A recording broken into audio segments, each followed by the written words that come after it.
The broadcast is now starting. All attendees are in listen-only mode.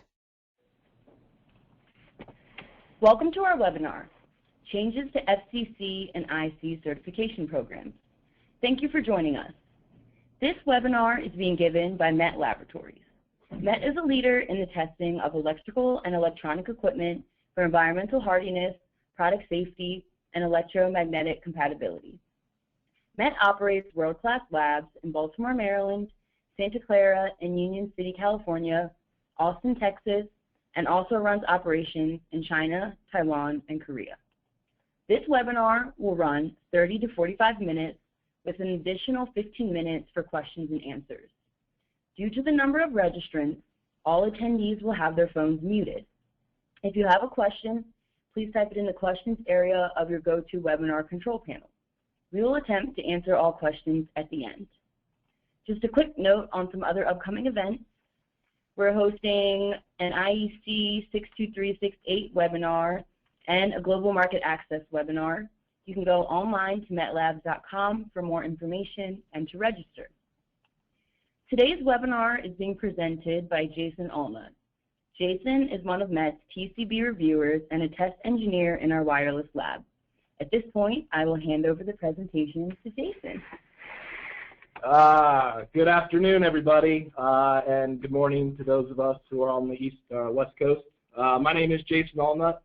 I work at MET Labs as a wireless test engineer and also as a TCB reviewer. I've been here for a couple of years, though. I started out in the military group testing to MIL standard 461 and RTCA DO 160. So I have that background as well. I'll make references throughout the presentation. Okay, sorry about that.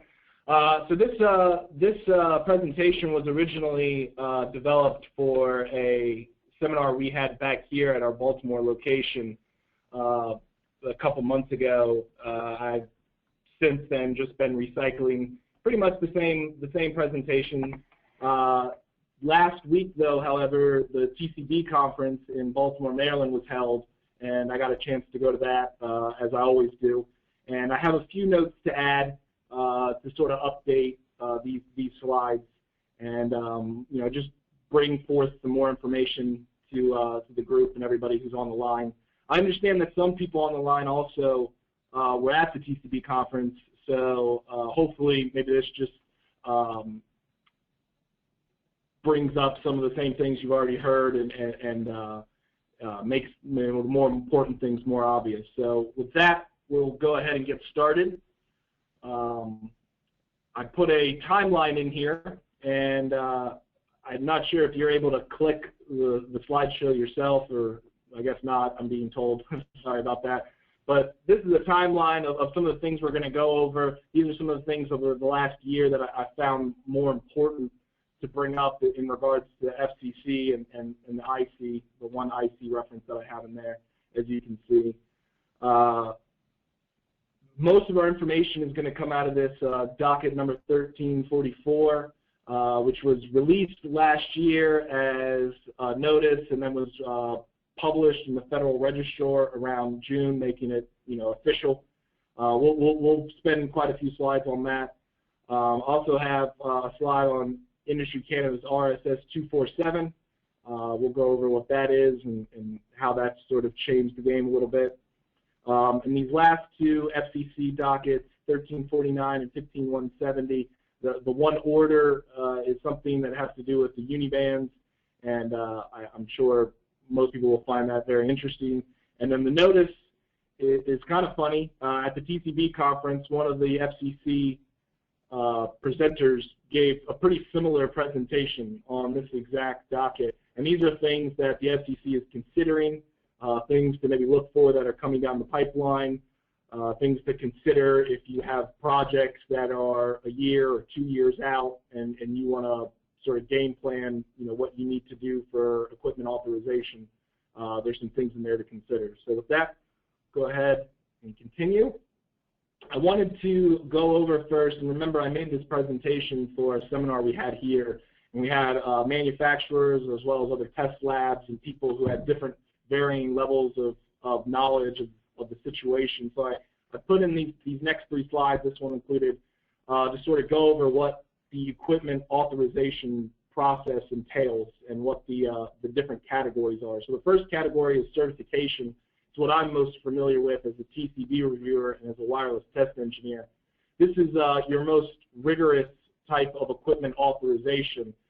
These are your products such as cell phones, wireless routers, wireless keyboards, things of that nature, things that have an actual intentional radiator.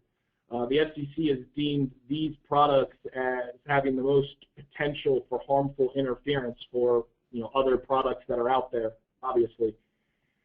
So with certification, if you've made a product that has to go through the certification process, what's going to happen is you're going to obviously develop your device. You're going to take it to an accredited test lab, a test lab that's approved by the commission. You're also going to have to get a hold of your device user manual, a block diagram, a schematic, come up with an operational description of how your device operates and uses the different technologies that are inside of it.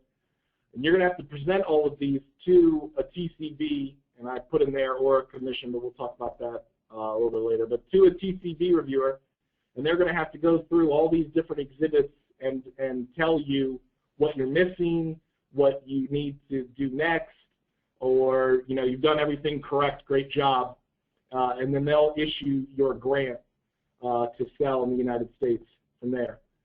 Once that's done, your product will be listed in the FCC database, so anybody can go in and take a look at your device and all the exhibits that are not held confidential and are listed on the FCC database.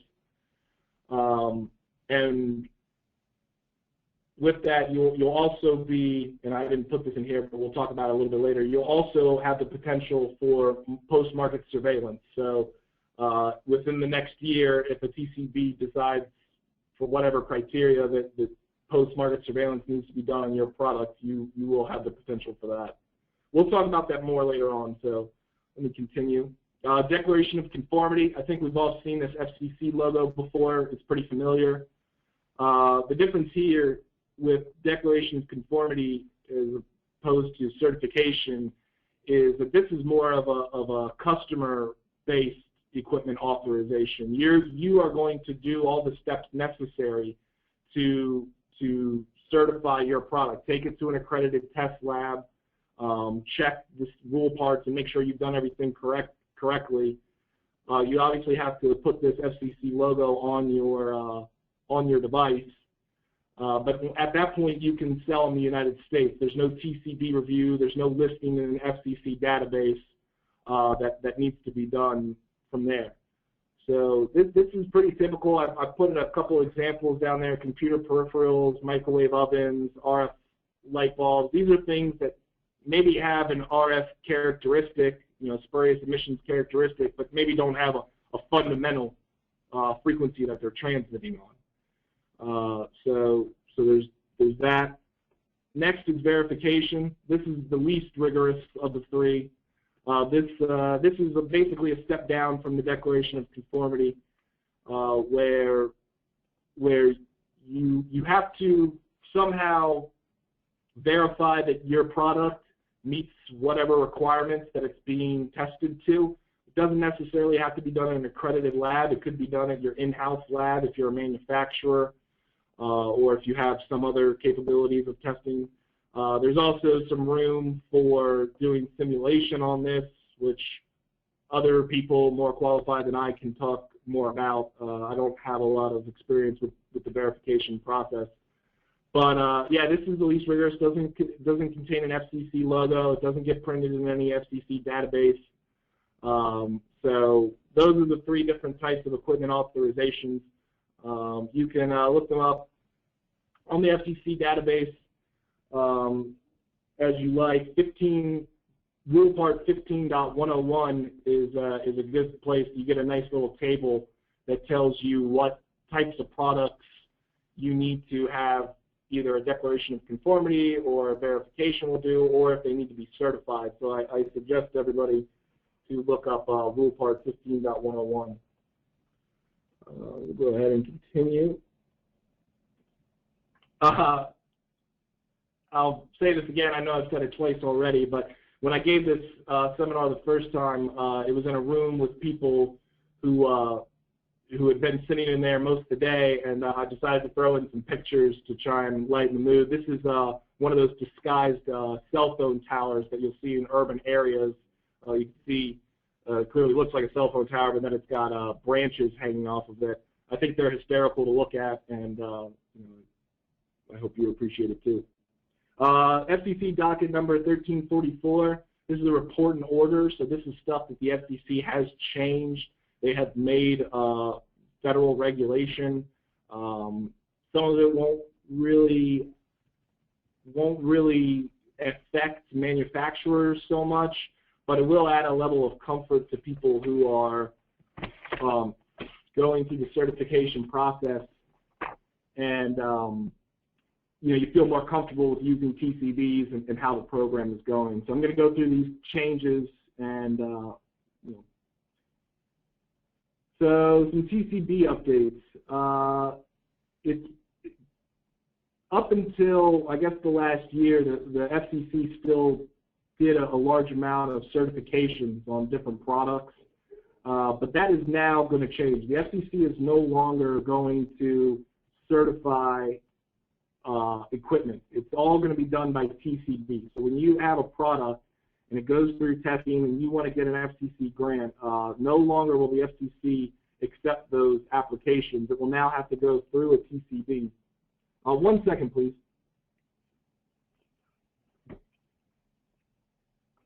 Okay, as I was saying, it will now have to go, all certification applications will have to go through a TCB, which is fine.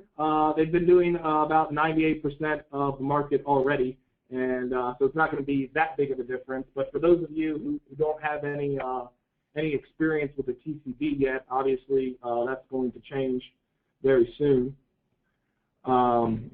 Let's see here.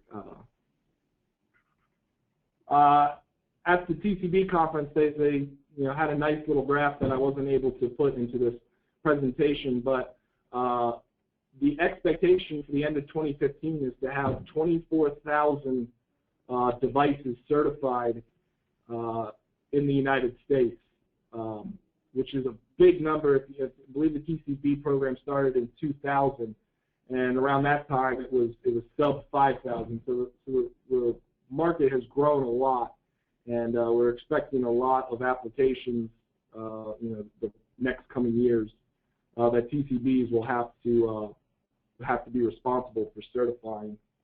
There's a couple other notes there. There is a pre-approval guidance procedure now that takes the place of the exclusion list. For those of you who are familiar with the exclusion list, basically it said that there was a certain list of products that TCBs were not allowed to certify. That has been taken away and replaced with this pre-approval guidance. So what's going to happen is if you have a product that falls on this pre-approval guidance list, a TCB will still be able to review your application, but they'll have to notify the FCC about what's going on, ask the FCC for any help as needed. If it's some kind of new technology that maybe there's not a requirement for yet. There's more literature on this in Rule Part 2.964. That basically lays out the TCB's procedure for how to deal with pre-approval guidance. And then also KDB 388624 is where you can actually find the pre-approval guidance list. So if you have a product that's in development and it maybe doesn't fall into a particular rule part, it's probably a good place to go and get some information on what you should expect when you go through the certification process.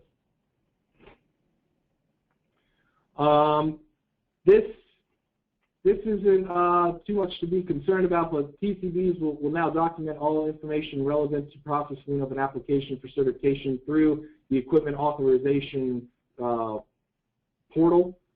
I put a link in there, which I'm being told you guys won't be able to click on, but you can find it on the FCC's website. It's a place where you can go and look up your product, any product that's been certified and issued an FCC grant. You can go through and look it up. You can look up by date. You can look up by FCC ID if you have the FCC ID on hand. If you are a manufacturer and you're trying to figure out what TCB you should go through for certification, you can also look up certifications by TCB, which I highly recommend if you have a product that you think is special and you want to find a TCB who has the most information or most experience with your type of product. You can go there and do a search and find the best fit for you. So please take advantage of that tool. TCBs will do most of their work through that portal, and now because of docket number 1344, this is exactly the case in how the FCC expects things to go. Post-market surveillance, I talked about this a little bit earlier.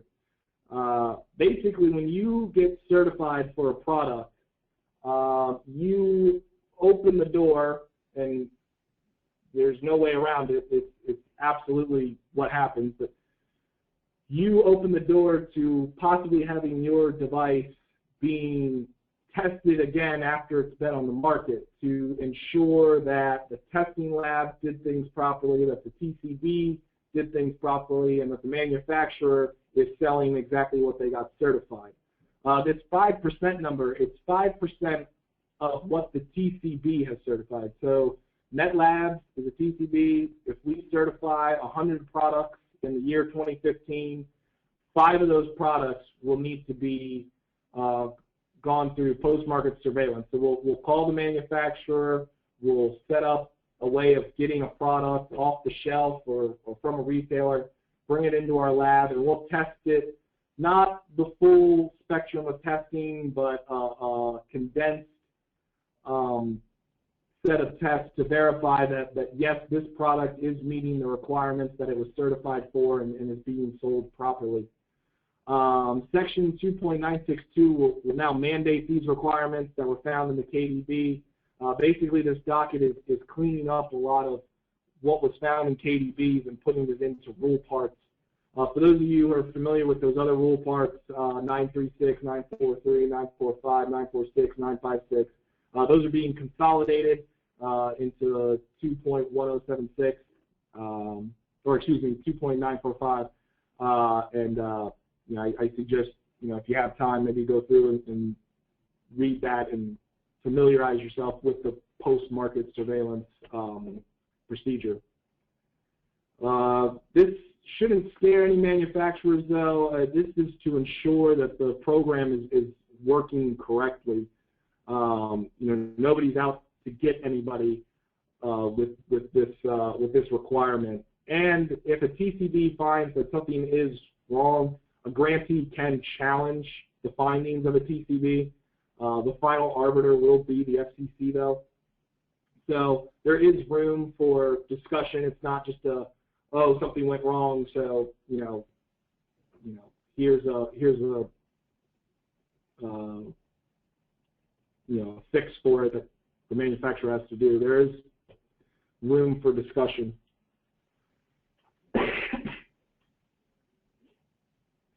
TCB Performance. Again, this whole docket is to really give comfort to manufacturers and whoever else has their hands on this program that the program is working properly. TCB gets accredited by NIST. This is now clarified in sections 2.960 and 68.160. There are measures being taken to ensure TCB performance. If a TCB is found not to be doing things correctly, there will be notifications sent. The FCC could put on a pre-approval period where anything that's approved by a TCB must then be looked at an FCC member to ensure that everything was looked at correctly. and then corrective actions can be taken from there forward. This, again, is just to make people more comfortable with the program and to feel more satisfied with making sure their product's being certified correctly, that if you go to one TCB versus another TCB, they're both being held accountable, and no preferential treatment will be given, you know, or anything like that. So continue. TCBs are accredited, you know, 17011 and 17065. If you have a quality manager or a quality supervisor, I'm sure they're familiar with these standards. It's now updated in Parts 2 and Part 68 that these standards are the relevant standards to use. I can't speak as much about these. I'm not too concerned about them in my role currently, but it is there. Also, they've replaced the word subcontractor with external resources. This is just to align with how 17065 is written.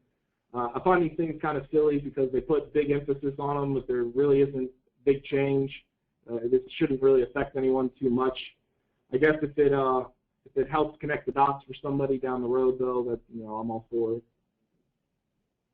Testing laboratories, you know, you have to be certified to ISO 17025 if you do any kind of certification or declaration of conformity. I think this has been pretty relevant and probably talked about pretty regularly over the last year or so. So it shouldn't be really a concern for anybody. I would suggest to manufacturers, though, that if you are going to a new test lab, or you are working with somebody you haven't worked with before, that you do clarify that they have been accredited to 17025. Hopefully that'll be a resource you can use to ask questions when you're looking for new contractors or test labs or whatever. Site validation.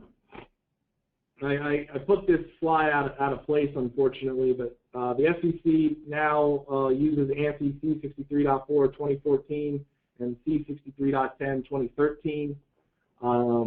This is something that Industry Canada had already done, and the FCC has just followed suit.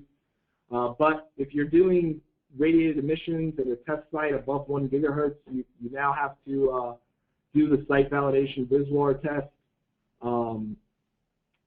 I know some people probably have already done it or are already familiar with it. I know other test facilities, this is something new to them, and they have to sort of correct their test facility to be able to adhere to this. There is a 3-year transition period because there is an understanding that this will cost some and require some resources to be done.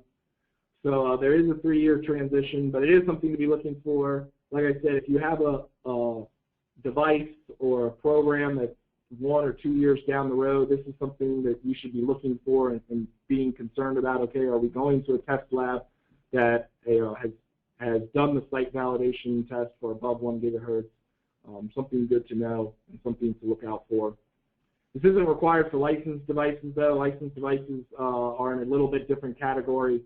There's a lot more conversation on those. It's not really relevant to this docket right now. Part 15 devices, like I just said, ANSI C63.4 2014 and C63.10 2013. Those are the standards the test labs should be using and testing. Something good to check on, you know, if you get your test report back and those aren't the standards listed, then maybe you want to ask the question of, you know, why not, or what's the issue here. There is a transition period, and for those of you who are familiar with mill standards and rod antennas and things like that, those are still excluded in these in the FCC rules, so you can't use rod antennas, artificial hands, and absorber clamps, unfortunately.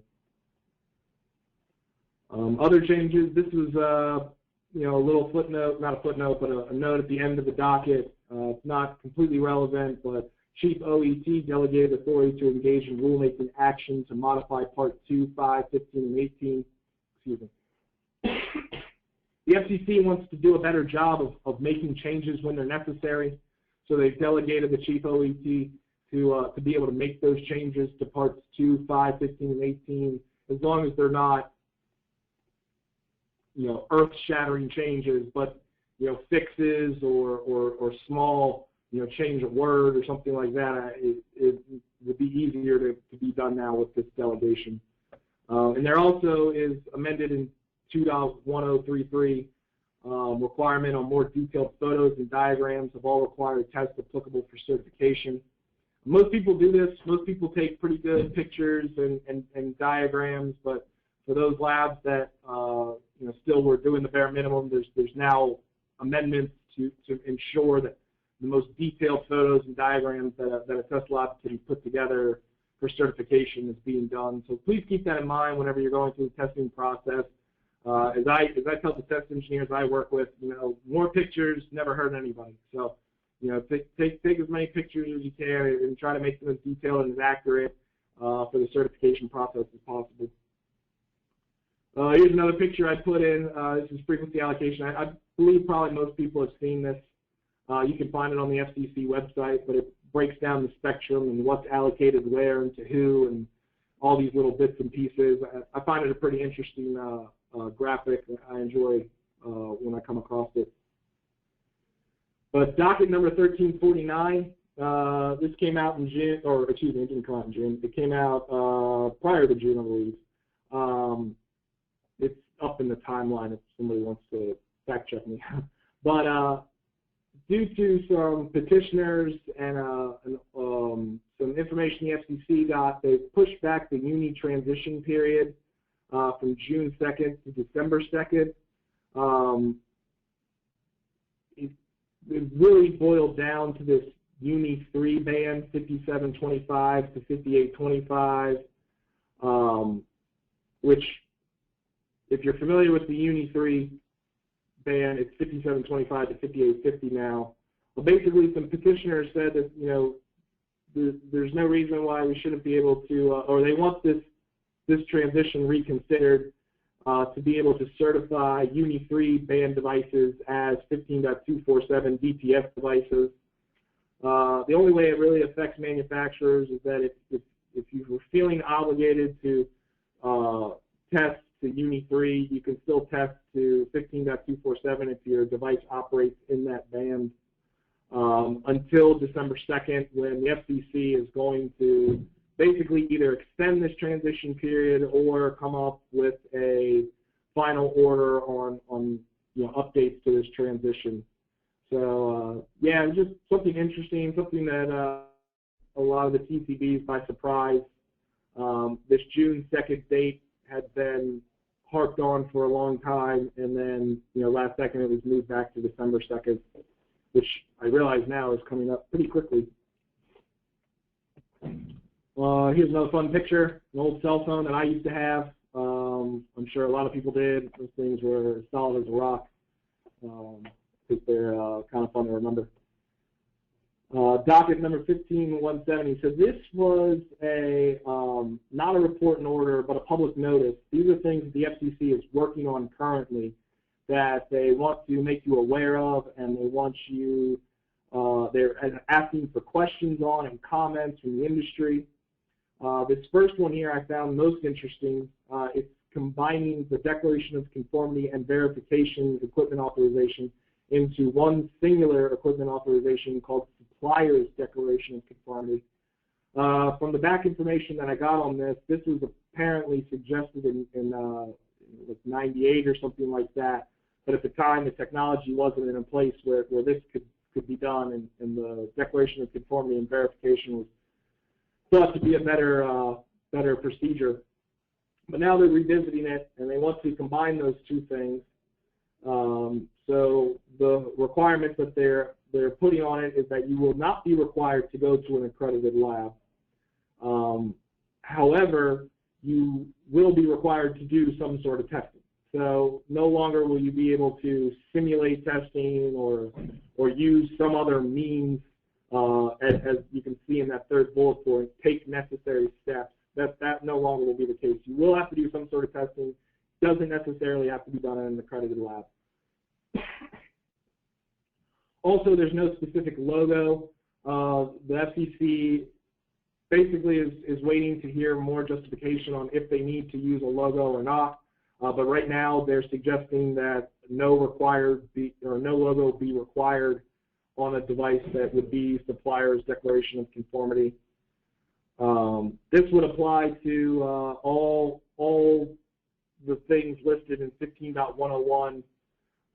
Anything that's listed as declaration of conformity or verification, so not certification, would then be changed to supplier's declaration of conformity. I thought it was pretty interesting. It's obviously not going to affect me too much as a TCB reviewer because I work with mostly certified products, but as a manufacturer, I'm sure that's probably pretty interesting news. Let's see here, modular transmitters. Modular transmitters have gotten a lot of talk. There was some talk about them at the TCB conference as well.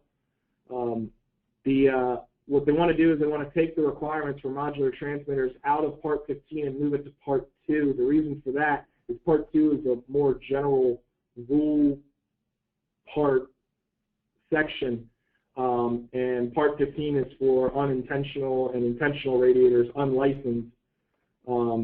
Obviously, you could have a modular or a module that has either a licensed or an unlicensed transmitter in it.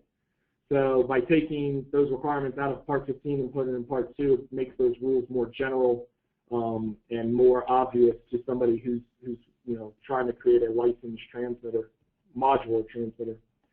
They're going to retain the limited modular approval, which is fine by me. Basically, if you don't meet all the modular requirements, you can request limited modular approval. For those of you who deal with this, I'm sure you know what that is. For others of you, it's probably not relevant to go into more detail about. They are trying to remove the split modular approval. Apparently, since that was written into the rules, only 9 approvals were made. The way that they thought the technology was going, this was going to be more obvious a use, but it's clearly not. So they're going to get rid of the split modular approval, which is fine by me. SDRs, software-defined radios. This is another thing that the FCC is probably going to try to get rid of. Up until this part, SDRs was a manufacturer declared,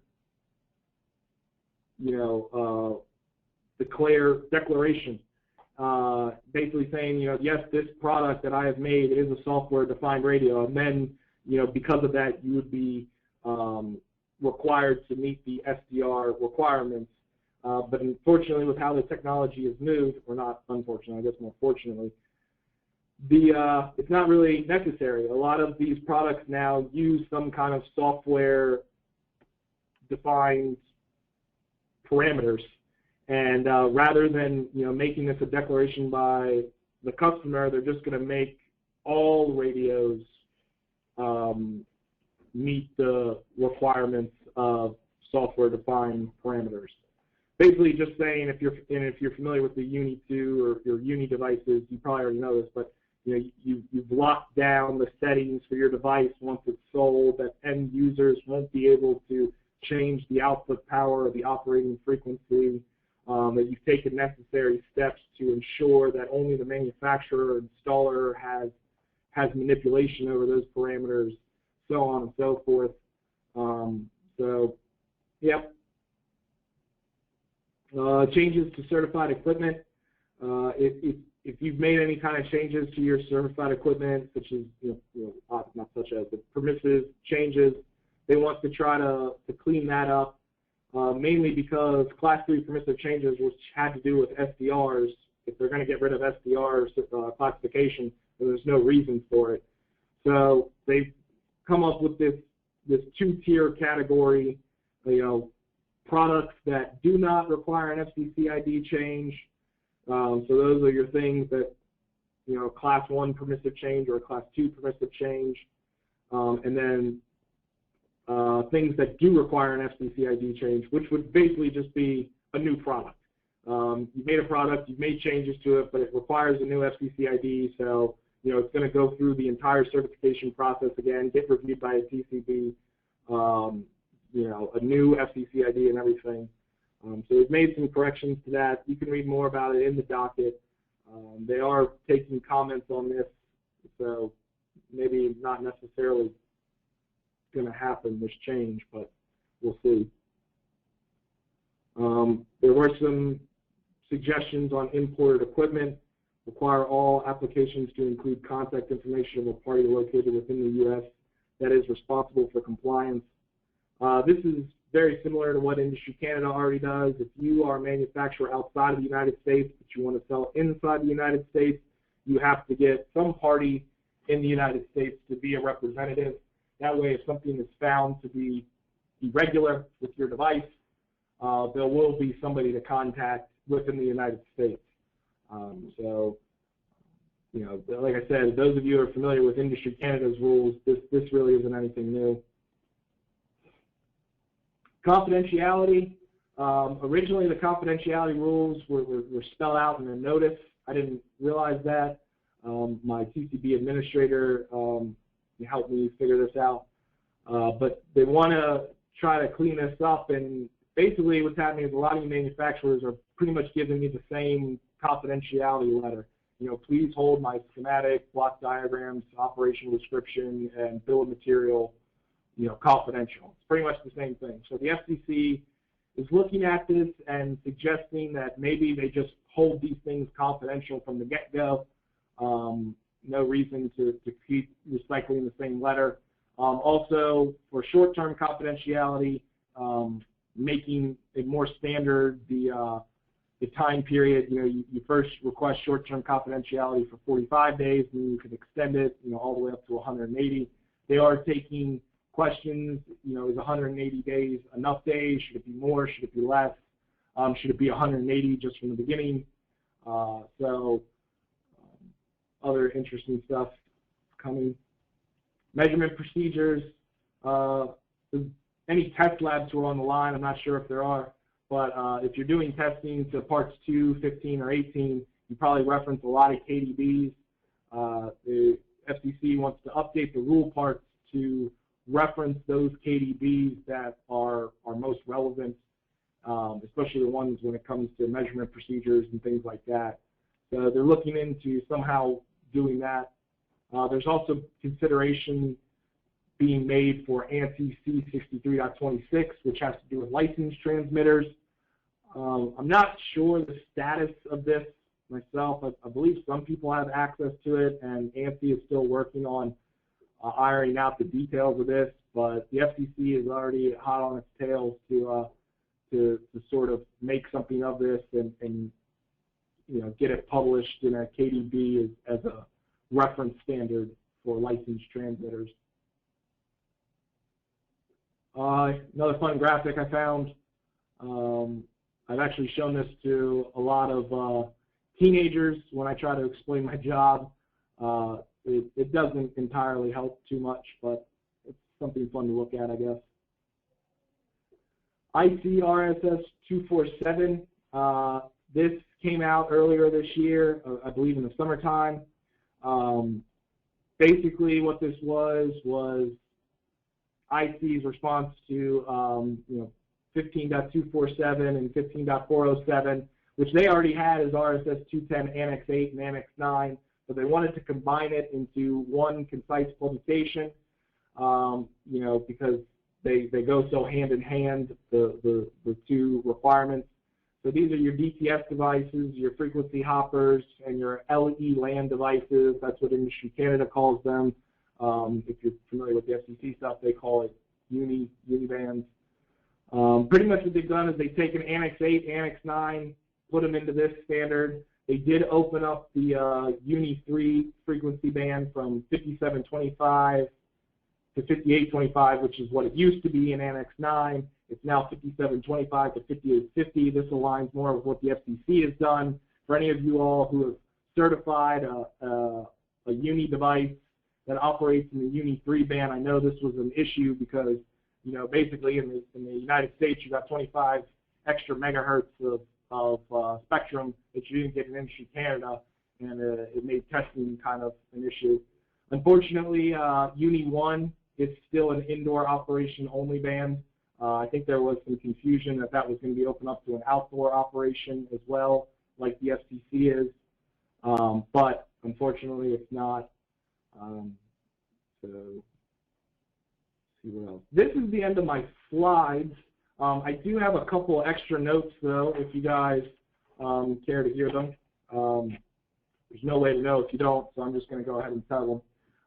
But at the TCB conference, there was talk about lots of different technologies, lots of different things going on in the industry, especially when it comes to foreign radio communication certification bodies and things like that.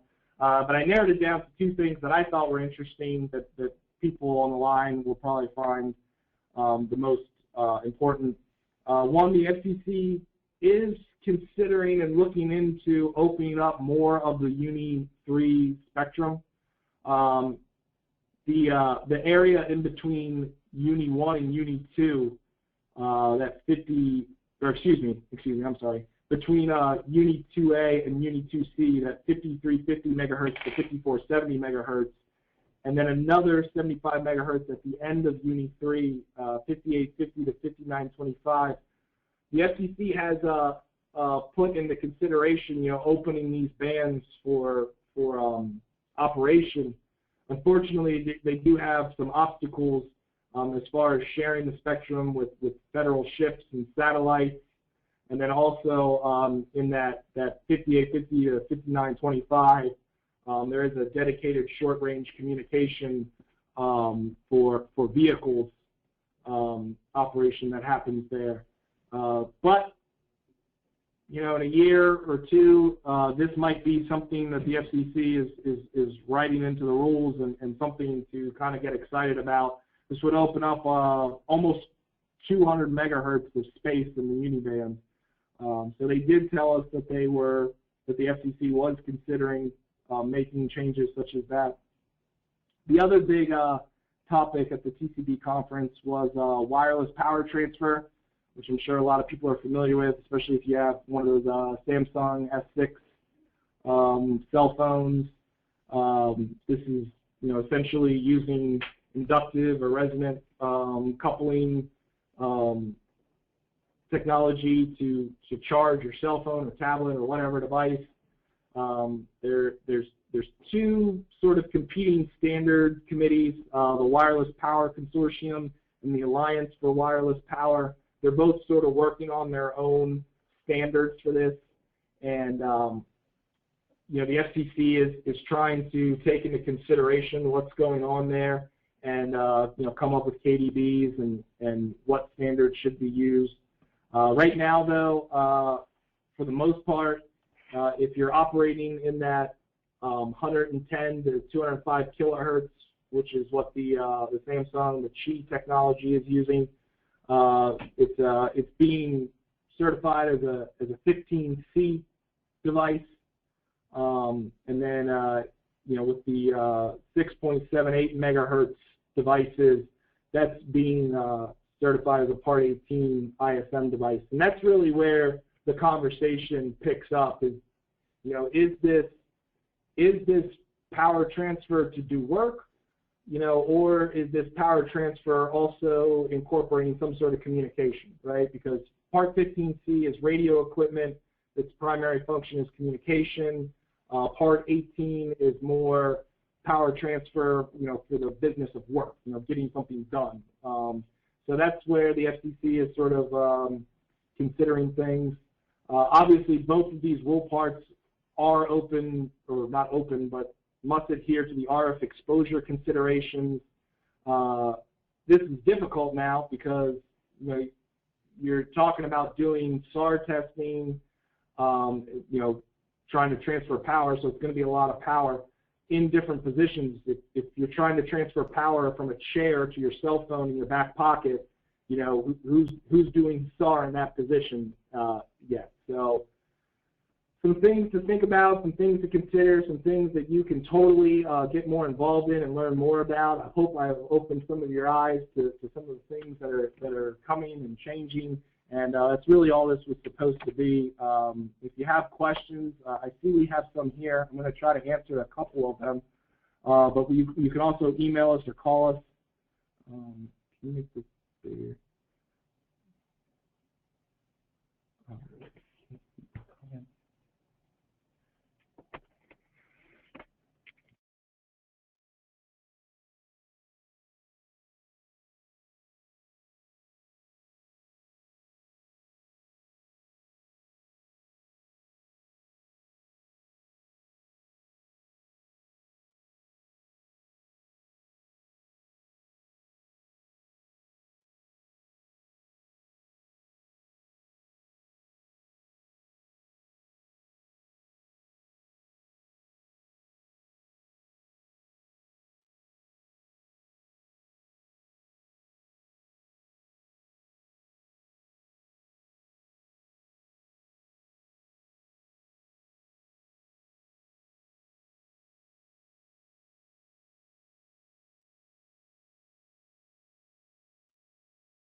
So one of the questions has to do with, and I'm sorry, this is a very difficult format to try and figure out what people are asking. You know, I realize you probably wrote them while I was on a slide and I didn't catch them. Sorry about that.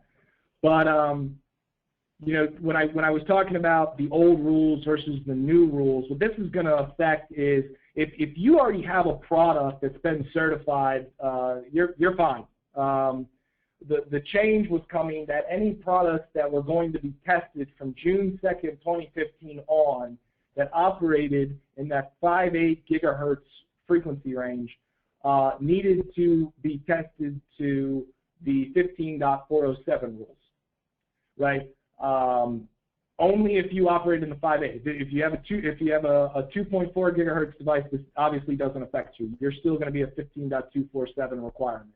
But if you have a device that that operates in the 5.8 gigahertz range, okay, and there was some overlap there between 15.247 and 15.407, right? So both those requirements had requirements for that frequency range.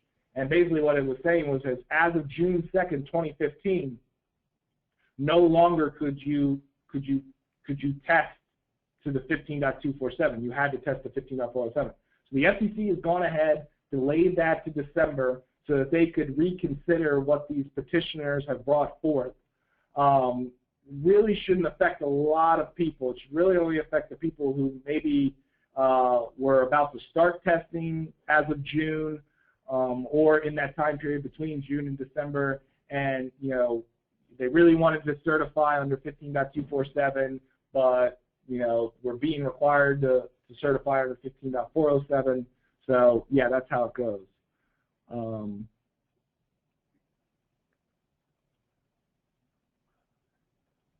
I don't have any information on the 39 gigahertz or 28 gigahertz. I'm sorry about that, Andy. I didn't hear too much about that at the TCB conference, and nothing that I read in these dockets brought forth any information on that. So I'm sorry I can't answer that question.